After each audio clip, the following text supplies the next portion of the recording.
الحمد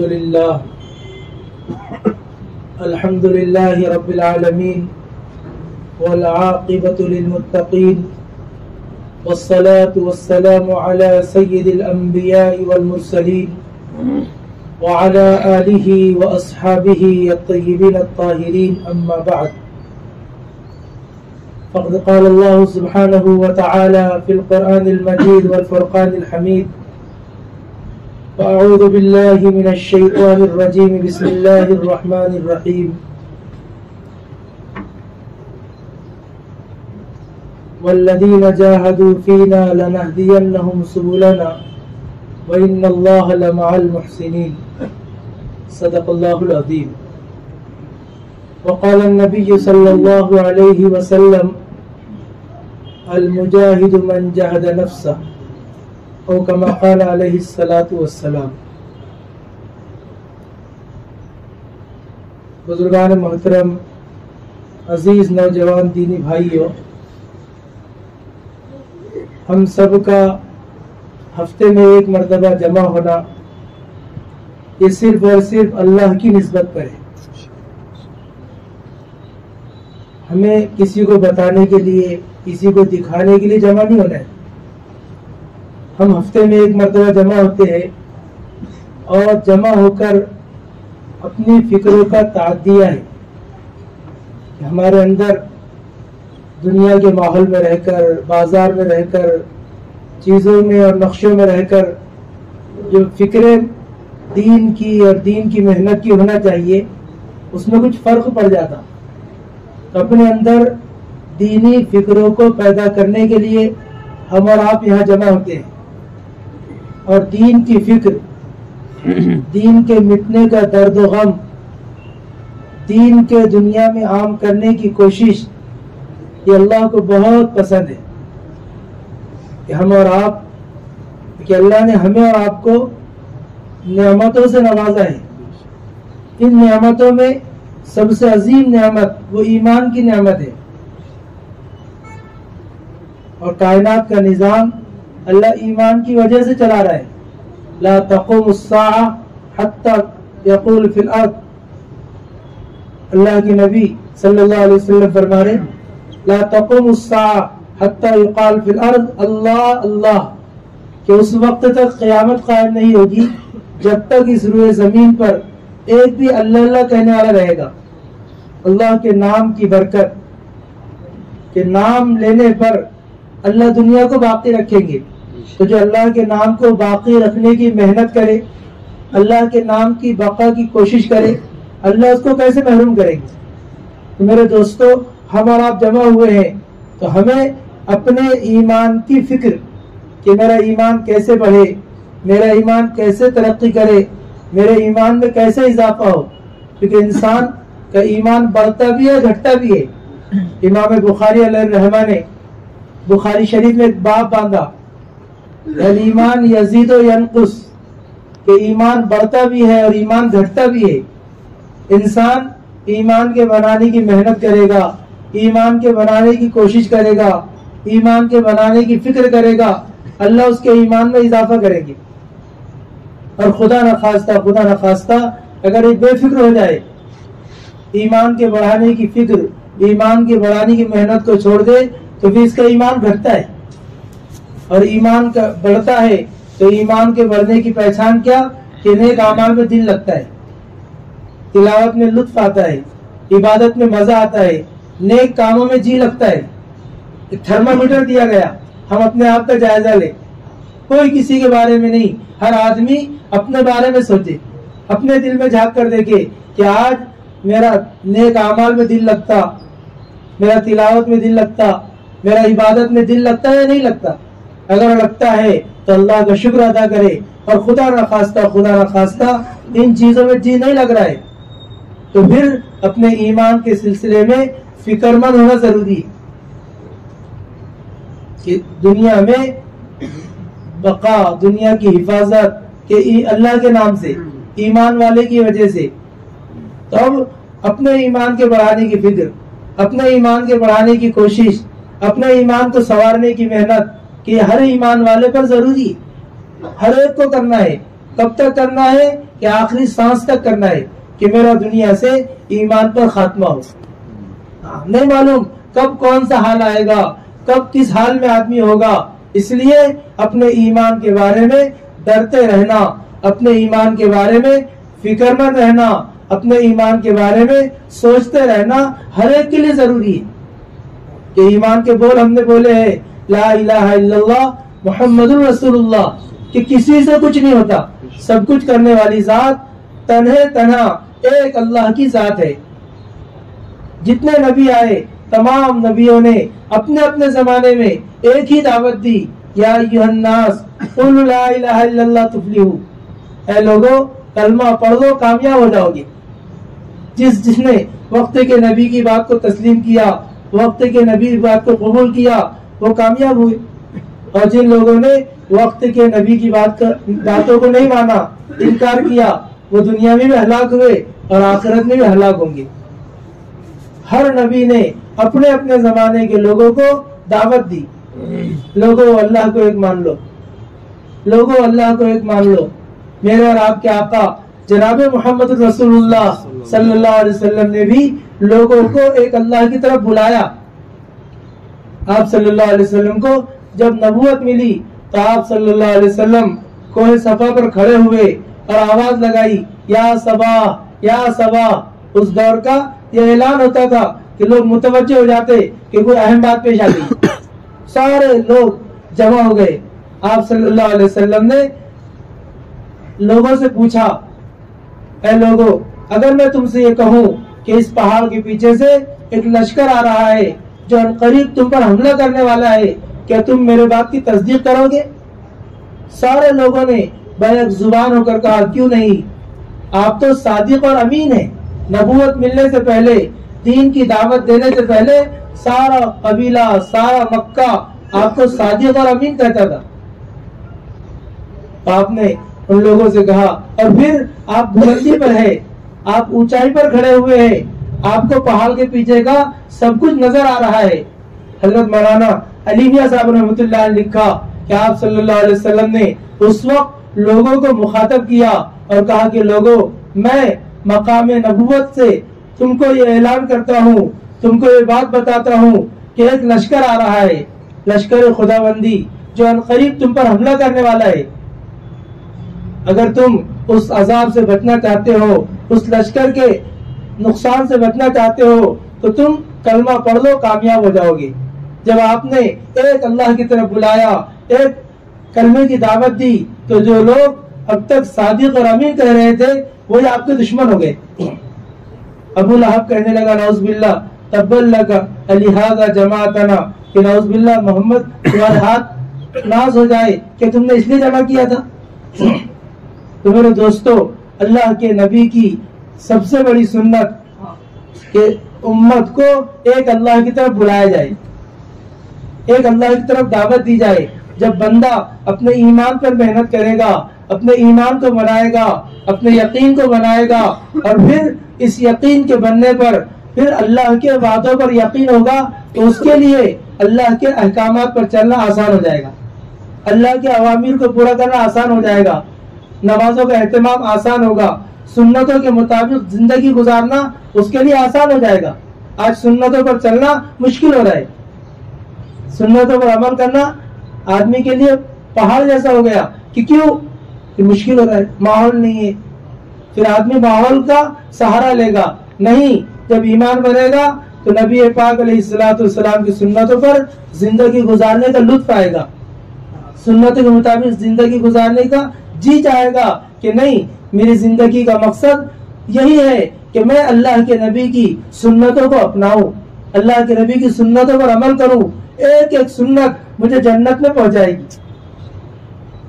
جو کوئی ایک سنت کو زندہ کرے گا، من احیا سنتی عند فساد امتی فلہ مئۃ اجر شہید، کہ جو ایک سنت کو زندہ کرے اللہ رب العزت 100 شہیدوں کا ثواب دے گی۔ ایک شہید کا مقام کتنا کہ خون کا قطرہ زمین پر گرنے سے پہلے اللہ شہید کی مغفرت کر دے، اور باقی جتنے قطرات بہتے ہیں اتنے درجات کو بلند کر دے۔ تو اب جب سنتوں کی اہمیت آئے گی، تو ایک ایک سنت پر چلنا آسان ہوگا. سنتوں کو آدمی معلوم کرے گا کہ اس میں سے لے کر سونے تک میں جتنے کاموں کو انجام دیتا ہوں ان کاموں کو سنت کے مطابق کروں. اگر میں نے ان کاموں کو سنت کے مطابق کر لیا تو میری دنیا آخرت بن گئی. دنیا کا بھی نقصان نہیں ہوگا اور آخرت میں بھی کامیابی یقینی ہے. دنیا میں کوئی نقصان نہیں ہے، بلکہ اللہ پاک سنتوں پر عمل کرنے سے لوگوں کے دلوں میں اس کی محبت کو ڈال دیتے. جو سنتوں کا عامل ہوگا اللہ پاک اس کا رعب اور دبدبہ ڈالیں گے. اس لیے ایک ایک سنت کو سیکھے گا. جتنی جماعتیں اللہ کے راستے میں چلتی ہے، ہم دیکھیں کہ جماعت میں چلنے کے بعد آدمی کو احساس ہوتا ایک ایک سنت کو سیکھتا. اور کیوں سیکھتا؟ تاکہ سیکھ کر عمل کروں. سنتوں پر عمل کرنے سے دنیا میں اللہ مقبولیت دیتے اور آخرت میں اللہ کے نبی کا ساتھ نصیب ہوگا، اللہ کے نبی کی معیت نصیب ہوگی. سنتوں پر عمل سے اللہ کا محبوب بنے گا. قل ان کنتم تحبون اللہ فاتبعونی یحببکم اللہ. کہ نبی جی آپ کہہ دیجئے اگر تم یہ چاہتے ہو اللہ تم سے محبت کرے تو تم میری اتباع کرو. نبی کے ذریعے قیامت تک کے لوگوں کو پیغام دیا گیا کہ اللہ کے محبوب بننے کا آسان راستہ کہ نبی کی محبت کو دل میں بٹھایا جائے. نبی کی محبت کے بغیر ایمان کامل نہیں ہوتا. نبی کی محبت کے بغیر ایمان مکمل نہیں ہوتا. نبی کی محبت کے بغیر آدمی زندگی سے گزار نہیں سکتا. زندگی کا لطف اسی کو آئے گا جس کی زندگی میں نبی کی محبت ہو، نبی کا عشق ہو، نبی کی اتباع ہو. اگر نبی کی محبت نہیں، نبی کی اتباع نہیں، نبی کا طریقہ زندگی میں نہیں تو انسانوں میں اور جانوروں میں کوئی فرق نہیں. نبی کا طریقہ انسانوں کو جانوروں سے امتیاز دلاتا ہے، فرق دلاتا ہے. اس لیے میرے دوستو یہ دعوت و تبلیغ کی مبارک محنت کے ذریعے جو بنیادی محنت ہے کہ دین کو زندگی میں لانے کی ایک بنیادی محنت کہ میری زندگی میں دین آ جائے اور سارے انسانیت کی زندگی میں یہ مبارک دین آ جائے. یہ معمولی محنت نہیں بلکہ اس محنت کے راستے سب سے پہلے اپنے آپ کو سدھارنا ہے، اپنی اصلاح کرنا ہے، اپنی فکر کرنا ہے. اس لیے کہ مجھ سے میرے بارے میں پوچھو گی، ہر ایک سے اپنے خود کے بارے میں پوچھو گی. یا ایھا الذین آمنوا قوا انفسکم، اے ایمان والو اپنے آپ کو دوزخ کی آگ سے بچاؤ. تو مجھ سے پہلا مطالبہ میری اپنی ذات کے بارے میں ہوگا. دوسروں کے بارے میں نہیں پوچھا جائے گا، پڑوسیوں کے بارے میں نہیں پوچھا جائے گا، بیوی بچوں کے بارے میں نہیں پوچھا جائے گا. سب سے پہلے مجھ سے میری ذات کے بارے میں سوال ہوگا کہ میں نے اپنے آپ کو کتنا سنت و شریعت کا پابند بنایا. اگر میری اپنی زندگی سنت و شریعت کی پابند بن رہی ہے، میں اپنے آپ کو سنت و شریعت کے تابع گزار رہا ہوں تو میں کامیاب ہے. اور اگر میں نے اپنے آپ کو آزاد کر دیا، کاروبار میں آزاد، تجارت میں آزاد، گھریلو زندگی میں آزاد، اجتماعی زندگی میں آزاد، انفرادی زندگی میں آزاد، تو یہ اس کی آزادگی اسے خون کے آنسو رلائے گی. آدمی خون کے آنسو روئے گا لیکن اس کا خون کے آنسو رونا اس کو نجات نہیں دلائے گا. اللہ نے موقع دیا، اللہ نے زندگی دی اور اللہ اس زندگی کے بارے میں ہم سے پوچھیں گے. حدیث میں آتا پیارے آقا صلی اللہ علیہ وسلم نے فرمایا لا تزال قدم ابن آدم حتى يسأل عن خمس عن عمره فيما أفناه وعن شبابه فيما أبلاه وعن ماله من أين اكتسبه وفيما أنفقه وماذا عمل فيما علم. ترمذی شریف کی روایت ہے، اللہ کے نبی فرماتے انسانوں کے دو قدم اس وقت تک حساب کی جگہ سے نہیں ہٹیں گے جب تک 5 چیزوں کا مطالبہ نہ ہو جائے اور انسان ان کا معقول جواب نہ دے دے. نفسا نفسی کا عالم ہوگا، زمین تانبے کی ہوگی، آسمان فولاد کا ہوگا اور سورج سوا نیزے پر ہوگا. انسان گناہوں کے اعتبار سے کوئی پنڈلیوں تک، کوئی گھٹنوں تک، کوئی کمر تک، کوئی کندھوں تک ڈوبے ہوئے ہوں گے اور اس وقت ہر ایک کو اللہ کے سامنے جواب دینا ہے. تو پہلا سوال ہوگا ان عمرہ فیما افنا، کہ میرے بندے میں نے تجھے زندگی دی تھی، میں نے تجھے عمر دی تھی، میں نے تجھے دنیا میں بھیجا تھا، بتا تو نے زندگی کیسے گزاری. اس سوال کا جواب ایسی عدالت میں دینا ہے جہاں چرب لسانی زبان جھوٹ بولنا کام نہیں آئے گا.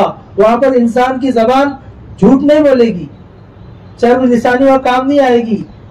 وہاں تو جو کیا ہوگا وہ پیش کرے گا. انسان کے اعضاء انسان کے خلاف گواہی دیں گے. وہاں پر انسانوں کے اعضاء پر مہر لگا دی جائے گی، منہ پر مہر لگا دی جائے گی. الیوم نختم علی افواہہم وتکلمنا ایدیہم وتشہد ارجلہم بما کانوا یکسبون. انسان کے منہ پر مہر لگا دی جائے گی، اعضاء جواب دیں گے. ہاتھ کہے گا اس سے کیا کیا کیا گیا، نگاہ کہے گی کہاں کہاں دیکھا گیا، دماغ کہے گا کیا کیا اس سے سوچا گیا، کان کہیں گے اس سے کیا کیا سنا گیا. تو میرے دوستو اس کی جواب دہی ایسی عدالت میں ہوگی کہ جہاں دوبارہ کوئی موقع نہیں ملے گا کہ اب جو ہو گیا اب دوبارہ زندگی مل جائے تو ہم کچھ کر کے آئیں گے. آج تک کوئی واپس نہیں آیا.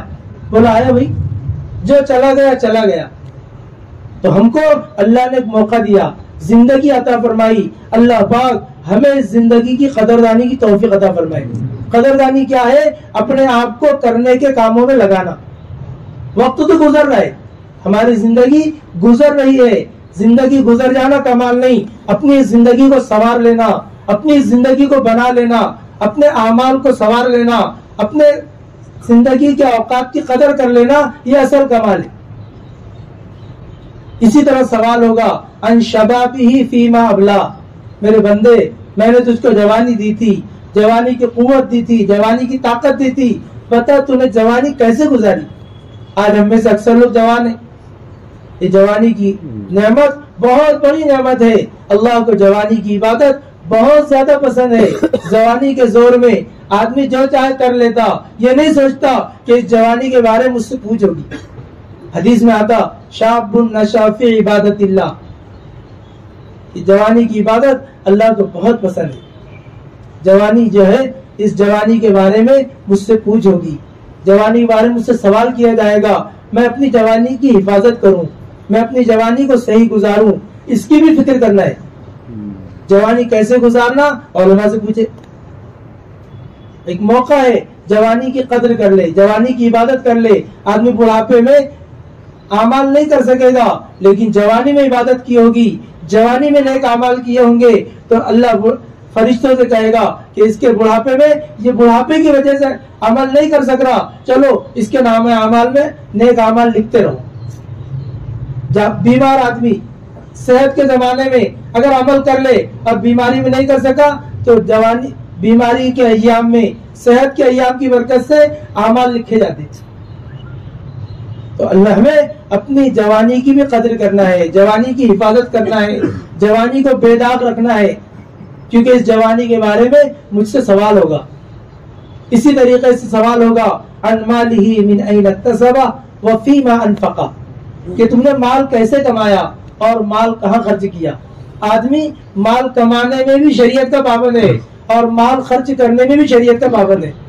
سوچو کہ آدمی خود کما رہا ہے، خود محنت کر رہا ہے تو کمانے میں بھی پابند ہے اور خرچ کرنے میں بھی.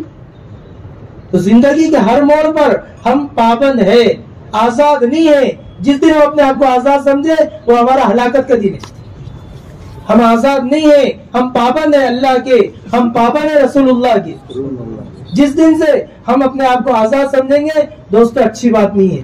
اس لیے اپنے آپ کو غلام سمجھے، اپنے آپ کو پابند سمجھے کہ میں نے کلمہ پڑھا اور غلامی کا توق اپنے گلے میں ڈال دیا.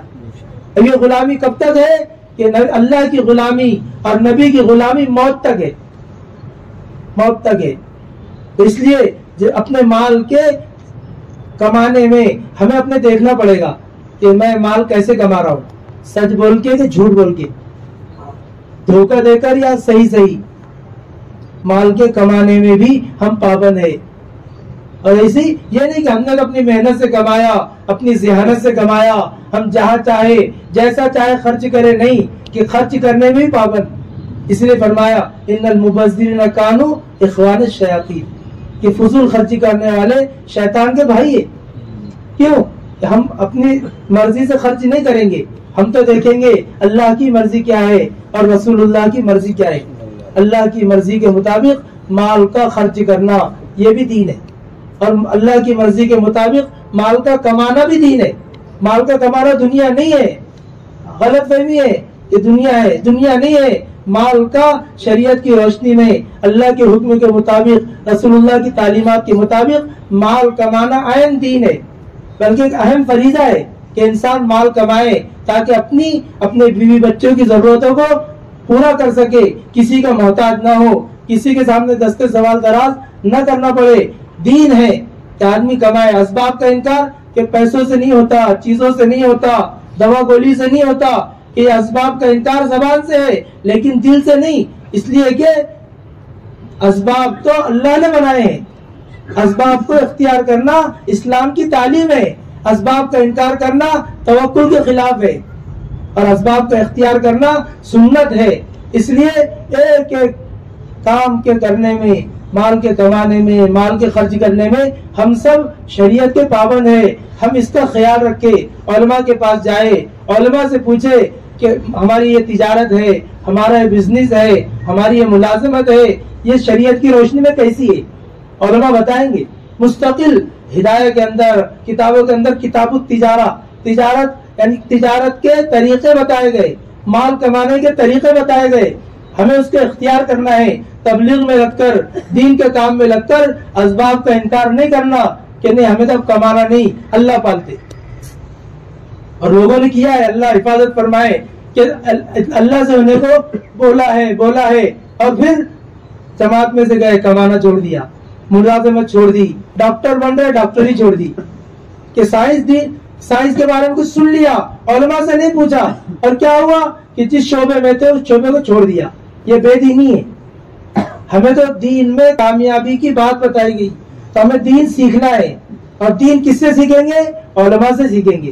جن کے پاس دین ملے گا ان سے دین سیکھیں گے۔ جہاں دین ہے وہاں سے دین ملے گا۔ سبزی والوں کے پاس سبزی ملتی، کپڑے والوں کے پاس کپڑا ملتا، دکان کا سامان دکان پر ملتا۔ ایسے ہی علم اہل علم سے ملے گا۔ دین کا علم ایسے ویسے کے پاس، غیرے کے پاس نہیں ملے گا۔ غلط فہمی ہو گئی، ہم نے جس کو داڑھی کرتا پاجامہ دیکھا اس سے دین سیکھ لیا، وہ خود بھی ہلاک ہو رہے، ہمیں بھی ہلاک کر رہے۔ اس لیے میرے دوستوں بہت چوکنا رہ کر، مولانا یونس صاحب رحمۃ اللہ، دین کا کام ماما بن کے نہیں کرنا۔ قرآن نے کہا فَاسْأَلُوا أَهْلَ الذِّكْرِ إِن كُنتُمْ لَا تَعْلَمُونَ، تمہیں جن باتوں کا علم نہیں اہل علم سے پوچھو۔ ہم پوچھ کر چلیں گے، ہماری حفاظت ہوگی۔ جو قوم، جو ملت، جو لوگ پوچھ کر چلتے ہیں نا، علماء کی سرپرستی میں چلیں گے، علماء کی رہبری میں چلیں گے، وہ انشاءاللہ منزل تک پہنچیں گے۔ کیوں کہ علماء کی قیادت ان کی حفاظت کرے گی۔ اور جو اپنی مرضی سے چلیں گے، بزرگوں کو اور اللہ والوں کو اور دین کی محنت کرنے والوں کو نظر انداز کر کے چلیں گے، پھر وہ منزل تک نہیں پہنچ سکتے۔ تھکنا ہے، تھکنے کے علاوہ کچھ نہیں ہے۔ ہمارے پاس اللہ کا شکر ہے، اللہ کا احسان ہے کہ اللہ نے ہم کو جس دعوت کی محنت کو حضرت مولانا الیاس صاحب رحمۃ اللہ علیہ لے کر کھڑے ہوئے، انہوں نے علماء کی رہبری میں، علماء کی سرپرستی میں دعوت کا ایک ایک اصول بنایا۔ کوئی کام بغیر علماء کی رہبری کے، کوئی اصول علماء کی رہبری کے بغیر ترتیب نہیں دیا، اور پھر اسی کی روشنی میں کام پوری دنیا میں پھیلا۔ حضرت مولانا یوسف صاحب رحمۃ اللہ علیہ کے زمانے میں، حضرت جی مولانا انعام الحسن صاحب رحمۃ اللہ علیہ کے زمانے میں کام ترتیب پر ہوا، علماء کی سرپرستی میں ہوا، علماء کی نگرانی میں ہوا، کام بھی پھیلتا رہا۔ اور مقصود کام نہیں تھا، مقصود دین تھا، اس لیے دین بھی پھیلتا رہا۔ کام بھی پھیلا، دین بھی پھیلا۔ اب کام کے مذاکرے، کام پھیل رہا ہے، لیکن دین کے مذاکرے چھوٹ گئے تو دین نہیں پھیل رہا۔ کہ دین کی محنت کرنے والے کہ رات میں ایک ایک گھنٹہ، ڈیڑھ ڈیڑھ گھنٹہ مذاکرہ ہو رہا ہے، ملاقاتیں ہو رہی ہے، اور فجر کی نماز میں غیر حاضر ہے۔ محنت کرنے والا کیوں کہ میرے سامنے محنت ہے، میرے سامنے دین نہیں ہے، میرے سامنے عبادت نہیں ہے، میرے سامنے اللہ کے احکامات کو زندہ کرنا نہیں ہے۔ اگر اللہ کے احکام کو زندہ کرنا ہوتا تو میری فجر کی نماز قضا نہیں ہوتی، میری رکعت نہیں چھوٹتی، میری تکبیر اللہ نہیں چھوٹتی۔ کیوں چھوٹ رہی؟ کہ میرے سامنے کام ہے، کام کے تقاضے، دین اور دین کے تقاضے نہیں ہیں۔ دین اور دین کے تقاضے علماء بتائیں گے۔ اس لیے کبھی بھی ہم علماء سے مستغنی نہیں ہو سکتے۔ اس لیے سارا مجمع، سارے ساتھی نیت کرے، ارادہ کرے کہ انشاءاللہ اس کام کو اصولوں کے ساتھ کریں گے، صحیح نہج پر کریں گے۔ کام تھوڑا ہوگا، اللہ استقامت کے ساتھ چلائیں گے، اور بے اصولی کے ساتھ بہت ہوتا ہوا نظر آئے گا، لیکن کام نہیں ہوگا، کچھ اور ہوگا۔ کیا ہوگا وہ ہمیں بھی پتہ نہیں ہوگا کہ کیا ہو رہا ہے. کیا ہو رہا ہے؟ کچھ تو بھی ہو رہا ہے. پھر کیا ہو رہا ہم کو نہیں معلوم کیا ہو رہا. اس لیے اس کام کی حفاظت اسی میں ہے کہ ہم اپنے آپ کو اپنے بڑوں کے تابع رکھیں.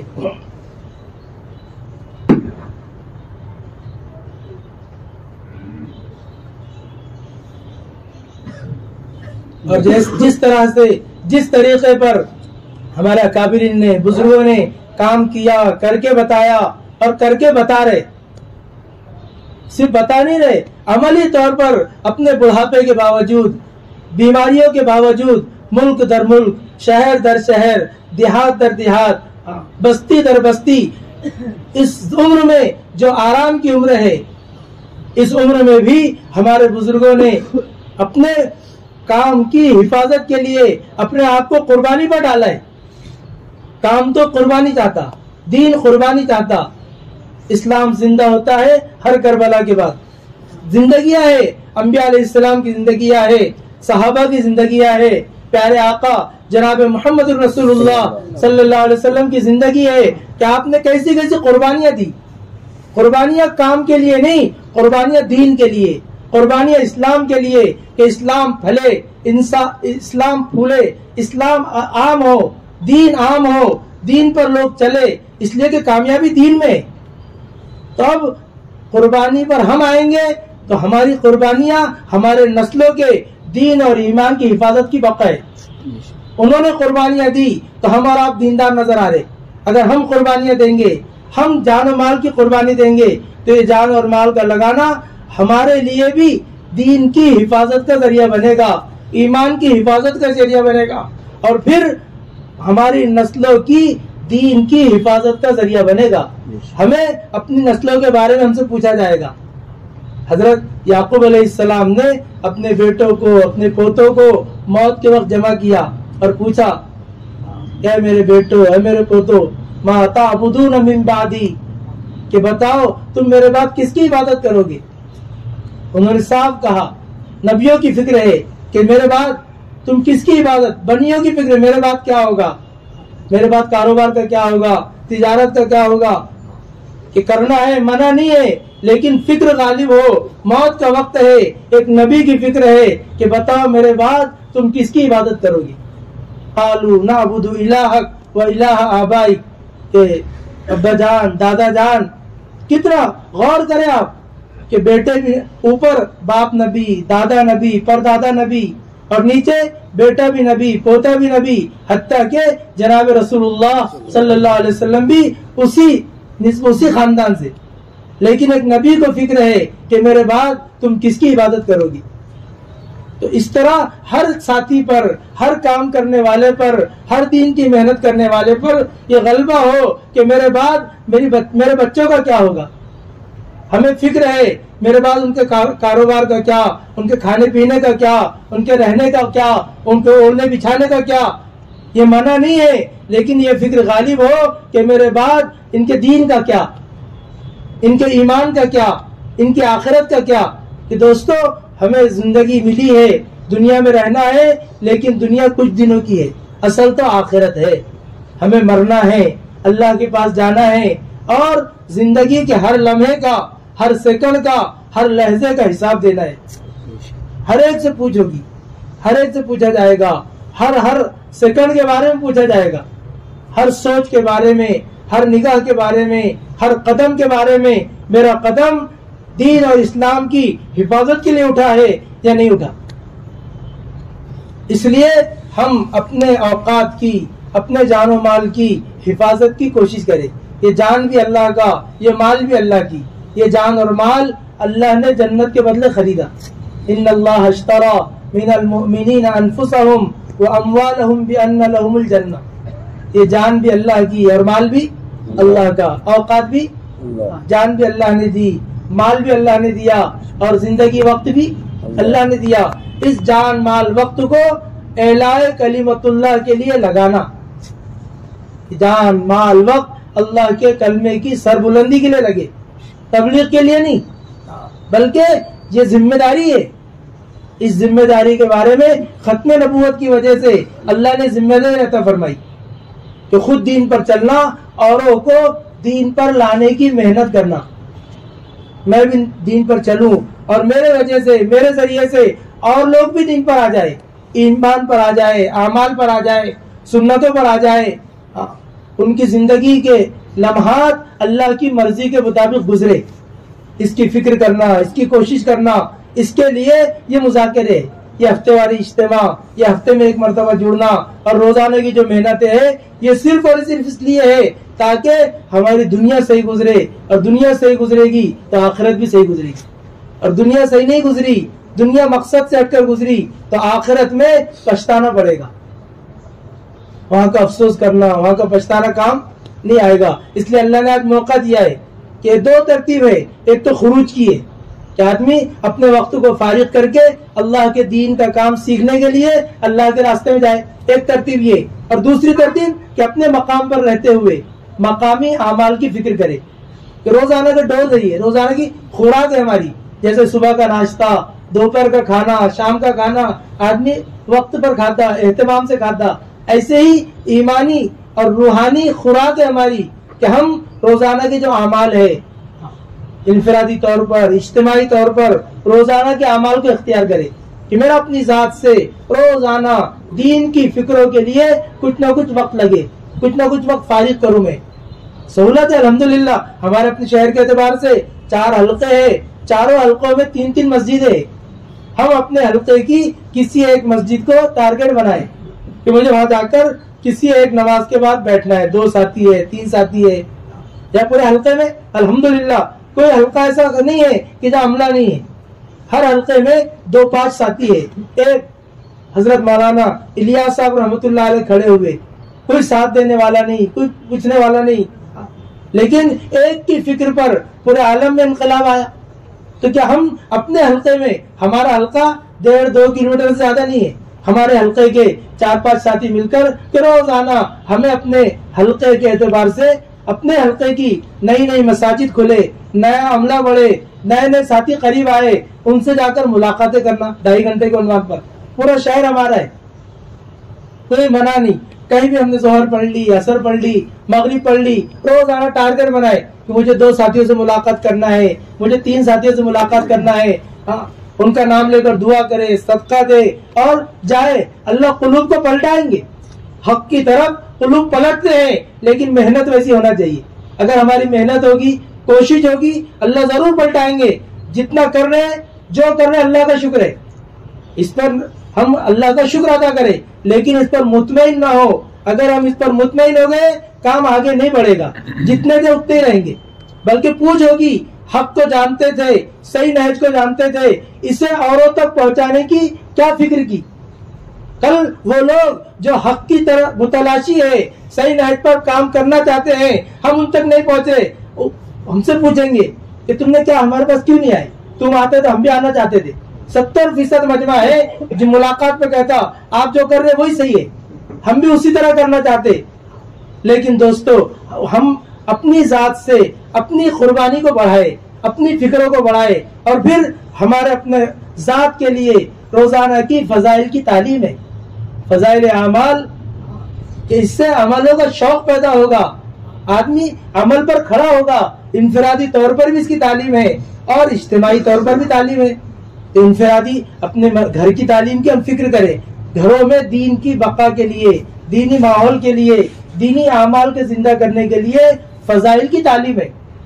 ہم اعلان تو کریں صحیح نہج کا، جی حق کا، اور اگر ہم ان کاموں کو نہ کریں تو کام کیسے قابو میں آئے گا؟ ہمیں خود کو کرنا پڑے گا، مجھے خود کو کرنا پڑے گا. میں اپنے گھر کی تعلیم کی فکر کروں، میں اپنے مشورے کی فکر کروں، میں اپنی ذات سے ملاقاتوں کی فکر کروں کہ میرے اپنے گھر میں کون رکاوٹ بنے گا. لیکن ہم اپنا جائزہ لیں، کیا ہماری اپنی فضائل کی تعلیم ہو رہی تو اللہ کا شکر ہے، اور نہیں ہو رہی تو ان مجلسوں سے ارادے لے کر جائے، عزائم لے کر جائے کہ دنیا ادھر کی ادھر ہو، 10 منٹ گھر میں مجھے تعلیم کرنا ہے. میرے اپنے گھر میں فضائل کی تعلیم ہوگی، میرا اپنا گھر آسمان والوں کے لیے ایسے چمکے گا جیسے زمین والوں کے لیے ستارے چمکتے. یہ بولنے کے لیے نہیں ہے، یہ تو عمل کے لیے. بولنا میرے لیے آسان، سننا آپ کے لیے آسان، کرے گا کون؟ ہمیں ہی کرنا ہے. کوئی نئی قوم نہیں آئے گی، کوئی نیا مجمع نہیں آئے گا، کرنا تو ہم ہی کو ہے. تو اس لیے جو باتیں کہی جاتی ہے، مذاکروں میں آتی ہے، یہ مذاکرے اسی لیے ہے تاکہ ہمارے اپنے عمل میں آئے. اس لیے اپنے گھروں کی فضائل کی تعلیم کی فکر. 3-4 ساتھی ہے، کوئی ایک وقت طے کر کے ہم اپنا آپس میں مشورہ کریں. 3 مسجد والے مل کر حلقہ نمبر 1، حلقہ نمبر 2، حلقہ نمبر 3، حلقہ نمبر 4، چاہے کم زیادہ ساتھی ہو، لیکن کوئی ایک وقت ہمارا ایسا ہو کہ 10 منٹ ہم تعلیم کر لے، مشورہ کر لے، اور وہیں سے ملاقاتوں میں اپنے اپنے اعتبار سے کرے. 2 ساتھی مل کے کرے، ایک ساتھی کرے، نوعیت کے اعتبار سے کرے، اس میں سہولت ہے ہم کو. لیکن ملاقاتیں ہو، ہم لوگوں کے پاس ملیں گے، جائیں گے، آئیں گے، ہمتیں بنیں گی. نہیں جانے سے، نہیں ملنے سے ہمتیں پست ہوتی، ارادے کمزور ہوتے. اس لیے اپنے ارادوں کو مضبوط بنا کر لوگوں کے پاس جائے، لوگوں سے ملاقات کرے، ایمان کا، اعمال کا، اور مذاکرہ کریں گے. لوگ کہیں گے یہ تو بہت اچھی بات ہے، اس میں کسی کو اختلاف نہیں ہے. محنت تو اعمال کو زندہ کرنے کی ہے، اعمال کا مذاکرہ کریں گے انشاءاللہ. تو اس سے بہت فائدہ ہوگا. ہفتے کے 2 گشت ہمارے، کمی زیادتی ہو سکتی علاقے کے اعتبار سے، نوعیت کے اعتبار، چھٹکارا نہیں ہے ہم کو. ہم خود کہتے ہیں دعوت کے کام میں گشت کی حیثیت ریڑھ کی ہڈی کی طرح ہے. تو ریڑھ کی ہڈی کی جو حیثیت ہے دعوت کے کام میں، وہ حیثیت میرا اپنا گشت نہ ہو، نہ پہلا گشت نہ دوسرا گشت، تو بولو میں کیسے کام کر سکوں گا. اس لیے ہر ساتھی اپنے حلقے میں جو مساجد ہے ان مساجد میں گشت کی ترتیب بنائے. الحمدللہ اللہ کا شکر ہے ہر حلقے میں جماعت ہے، 2 جماعتیں لے لی. پھر بھی جماعت کے پاس ہم جب پہنچیں گے، گشت کے لیے جائیں گے، تو ان کو بھی رہبر ملے گا، ان کو بھی ہمت آئے گی. اللہ جزائے خیر دے، آنے والی جماعتوں کو بڑی ہمت کے ساتھ وقت لگا رہی ہے. لیکن اگر ہمارا پہنچنا ہوگا، ہمارے ساتھی وہاں جائیں گے اور ہمت ملے گی.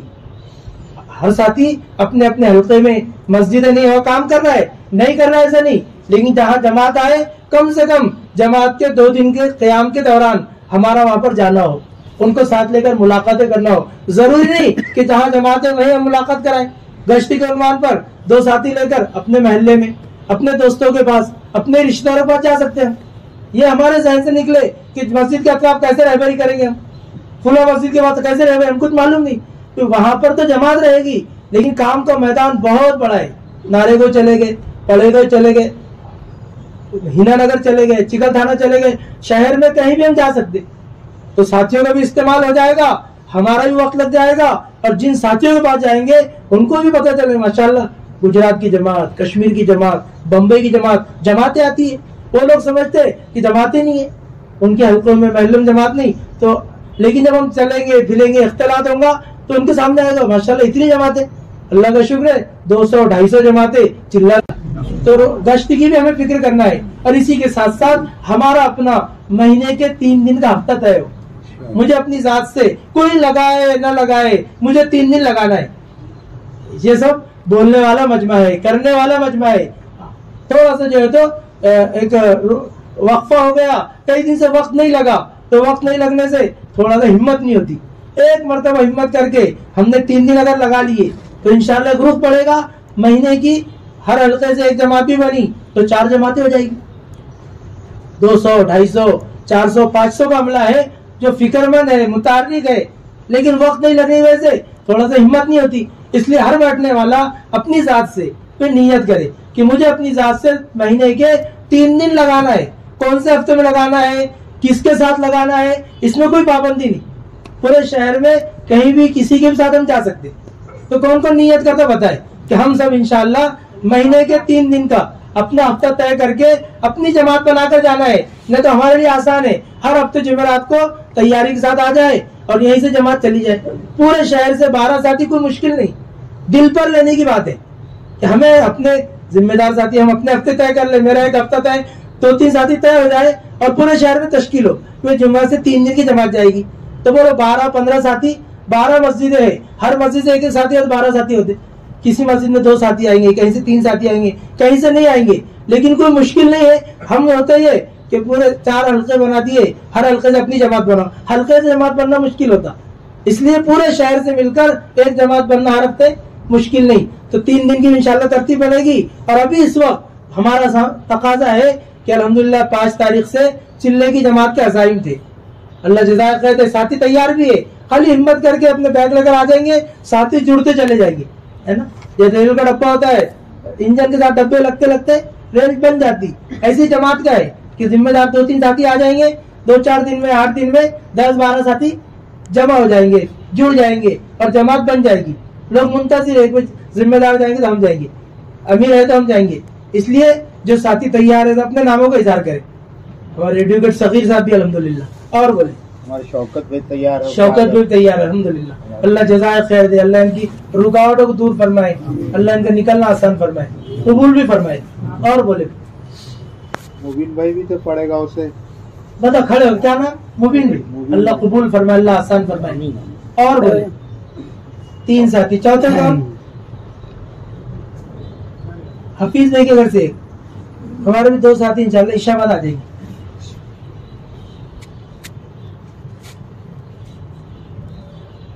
یہ سٹی چوک کے 2 ساتھی ماشاءاللہ 6-7 ساتھی. اور بولے خود جائے, اپنے گھر سے کسی کو بھیجے یا اپنی محنت کوشش سے کسی کو تیار کرے, دے دے دلا دے, سخی کا در بتا دے.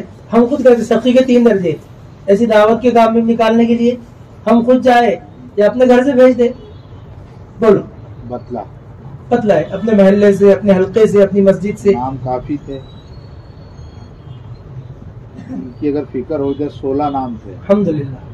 16 ناموں کی اگر فکر ہو جائے تو انشاءاللہ اچھی جماعت بن جائے گی انشاءاللہ.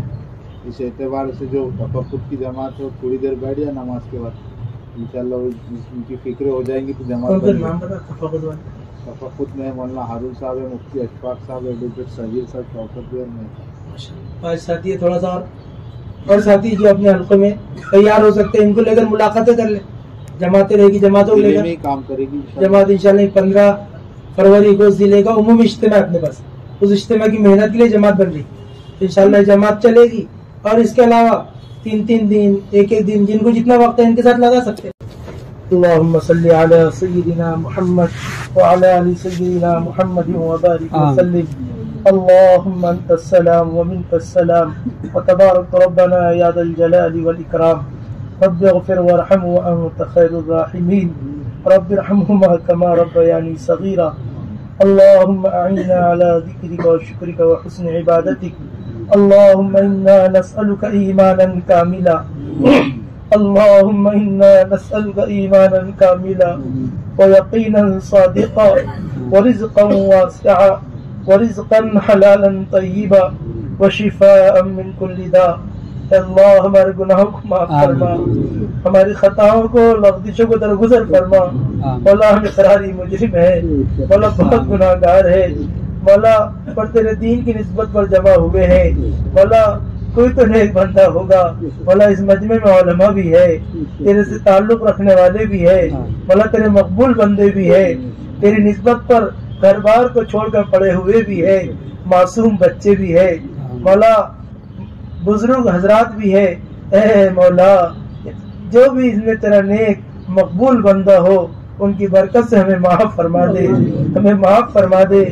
معافی کے قابل نہیں ہے پھر بھی معاف فرما دے. اے اللہ ہمیں نیک بنا دے, نیک اعمال کی توفیق عطا فرما, نمازوں کا اہتمام کرنے کی توفیق عطا فرما. اے مولا سنت و شریعت کو اپنی زندگی میں لانے کی فکر نصیب فرما. اے اللہ تو اپنی نصرت مدد شامل حال فرما. اے مولا ہم بہت کمزور ہے, مولا بہت کمزور ہے, بہت تھوڑے ہیں. اے مولا تیری نسبت پر لوگ کیا کیا کہتے ہیں مولا. اے مولا اے مولا تو ہمیں معاف. اے مولا جو لوگ کام کے لیے رکاوٹ بنے ہوئے ہیں ان کو صحیح فہم عطا فرما, صحیح سمجھ عطا فرما. جو دشمن بنے ہوئے ہیں ان کی دشمنی کو محبت سے بدل دے, نفرتوں کو محبت سے بدل دے. اے اللہ نفرتوں کو محبت سے بدل دے. اے اللہ کام تو تیرے نبی کا ہے, مولا کام تو تیرا ہے, مولا ہم اپنا کام نہیں کر رہے, مولا ہم اپنا کام نہیں کر رہے, مولا تیرے نام کو بلند کرنے کے لیے تیرے کام کو کر رہے ہیں. اے مولا اپنی نصرت اور مدد شامل حال فرما. اے مولا اپنا یقین نصیب فرما, اپنے سے ہونے کا یقین عطا فرما. پیارے آقا صلی اللہ علیہ وسلم کی مبارک طریقوں کو اپنانے کی توفیق عطا فرما. اے مولا نیک اعمال میں دل لگے, دل جمے, اس کی توفیق عطا فرما. اے مولا کریم جتنی جماعتیں تیرے راستے میں چل رہی ہے مولا ان کی بہترین تربیت فرما، ان کی حفاظت فرما، ان کے ذریعے سے علاقے میں کام کے کھلنے کی شکلیں صورتیں پیدا فرما۔ اے مولا ان جماعتوں کے چلنے کو قبول فرما، ہدایت کا ذریعہ فرما، حق کے غلبے کا ذریعہ فرما۔ اے مولا کریم ہمیں اپنے ہر ساتھی کی قدردانی کی توفیق عطا فرما۔ بڑے قیمتی ساتھی ہے، بڑا قیمتی عملہ ہے، بڑی قربانیوں کے ساتھ کام کر رہا ہے مولا ان سب کی قربانیوں کو قبول فرما۔ مولا تو قبول فرما لے مولا، اگر تو نے قبول نہیں کیا ہم تو برباد ہو جائیں گے، نہ دین کے رہیں گے نہ دنیا کے نہ آخرت کے۔ اے مولا ہمیں دعوت کے اس مبارک کام کو مولا اخلاص کے ساتھ، صحیح نیت کے ساتھ، صحیح نہج پر کرنے کی توفیق عطا فرما۔ اے مولا کریم ہمارے اساتذہ کی عمروں میں برکت عطا فرما، ہمارے بزرگوں کی عمروں میں برکت نصیب فرما، کام کرنے والوں کی حفاظت فرما، حلال برکت والی روزی نصیب فرما۔ اے مولا حلال اور برکت والی روزی نصیب فرما، ہر ساتھی کو برکت والی حلال روزی نصیب فرما، ان کے آنے کو قبول فرما، ان کے چلنے پھرنے کو قبول فرما، ان کے مولا دین کے لیے جو قربانیاں دی جا رہی مولا کوئی قربانی نہیں ہے دیکھنے والوں کو نظر نہیں آتی، لیکن مولا جو جس طرح کی قربانی دے رہا ہے تو بہتر جانتا ہے، ہر ایک کو اس کا بہترین بدل نصیب فرما۔ اے مولا پورے شہر کی مساجد کو دعوت کے مبارک کام کے لیے کھول دے۔ اے مولا ہر مسجد میں جماعتوں کی نقل و حرکت کے راستے ہموار فرما۔ اے اللہ ذمہ داران کو، ٹرسٹیان کو مولا توفیق دے، اللہ ہمت دے مولا، وہ چاہتے ہیں کچھ رکاوٹیں ہیں ان کی رکاوٹوں کو دور فرما، ان کی پریشانیوں کو دور فرما۔ کئی لوگ چاہتے ہیں کہ جماعتیں ہماری مسجد میں آئے، ہماری مسجدوں کو قیام کرے اے مولا، لیکن کچھ پریشان ہیں، پریشانی کی وجہ سے مولا وہ مسجدیں کھولنے کے لیے تیار نہیں ہیں۔ اے مولا ان کی پریشانیوں کو دور فرما۔ اے اللہ تمام جماعتوں کی بہترین نصرت اور مدد فرما، جماعتوں کا ساتھ دینے کی ہمیں توفیق عطا فرما۔ اے مولا کریم جن ساتھیوں نے تیرے راستے میں نکلنے کے عزائم اور ارادے کیے ہیں ان کا نکلنا آسان فرما، ان کی رکاوٹوں کو دور فرما۔ اے مولا جتنی جماعتیں تیرے راستے میں چل رہی ہے مولا ان کے گھر بار کی حفاظت فرما، تو ان کا نگہبان بن جا۔ اے مولا کریم ہونے والے اجتماعات کو قبول فرما، ہونے والے مشوروں کو قبول فرما، رکاوٹوں کو دور فرما، شریروں کی شرارت سے حفاظت فرما، فتین کے فتنوں سے حفاظت فرما۔ اے مولا ہر جوڑ کو کامیاب فرما، ہر اجتماع کو کامیاب فرما، علاقوں کے کھلنے کا ذریعہ فرما، بزرگوں کے اسفار کو قبول فرما، ان کے آنے کو قبول فرما۔ اے مولا ہمارے اپنے ضلع کا عمومی اجتماع 15 فروری کو ہونے جا رہا ہے۔